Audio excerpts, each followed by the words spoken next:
Alright, sup mga kausok? Good morning. A few days ago, naka-receive tayo ng Tamaraw Hilux. Ayan, ito yun. At yung end user, yung owner, gusto niya i-customize natin to have twin smokers, no? Pangarap to eh. Pangarap natin magkaganito.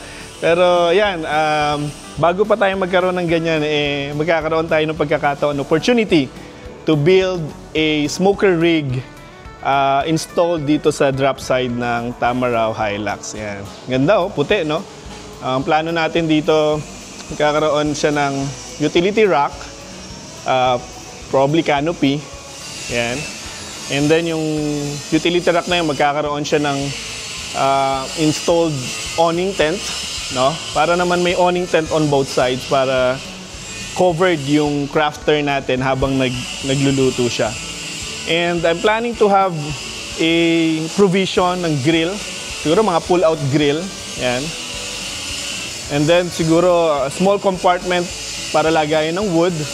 And then yung fire extinguisher, yung first aid kit. Yan. Yung ating utility rack, customized din, no? Gagawin natin siya, I'm doing it right now in AutoCAD, tapos once matapos natin siya sa AutoCAD, we will create a cut file, iraran natin siya sa CNC machine natin, tapos ititiklopin, bebend natin siya, yung mga bend yan, and then ipa-powder coat natin, no? Once that's done, dadalhin natin kay ang gusto ni Sir si Overland Kings eh. Gusto ni Sir Overland Kings kukunin yung awning tent. Kaya most probably doon tayo pupunta. Actually na-contact ko na sila Overland.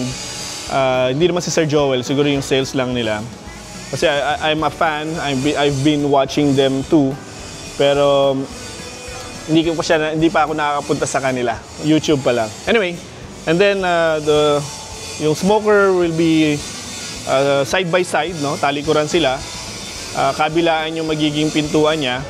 Tapos ito ma-open lahat to. Actually, I'm planning to take this off kasi nga yung firebox is offset. And then itong mga ilaw, we will have it reinstalled somewhere on the top, malayo sa firebox. Nasa taas para mas visible talaga siya.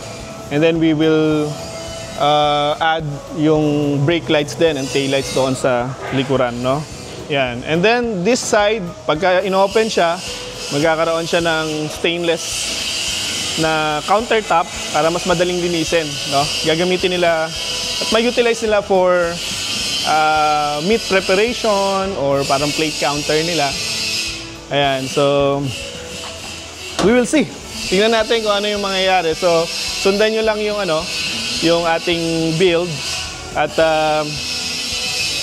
bago to sa atin para i-build tong rig na to. And alam ko actually marami talagang gusto magpa-build sa atin ng mga food truck, mga ganito, no? But we can only take at the moment na one build at a time. Kaya pumipila talaga sila. Kaya maraming salamat sa tiwala ninyo, and hoping more of this in the coming year, 2026. At we would love to customize your dream build. Alright? Thank you very much for watching, and smoke on.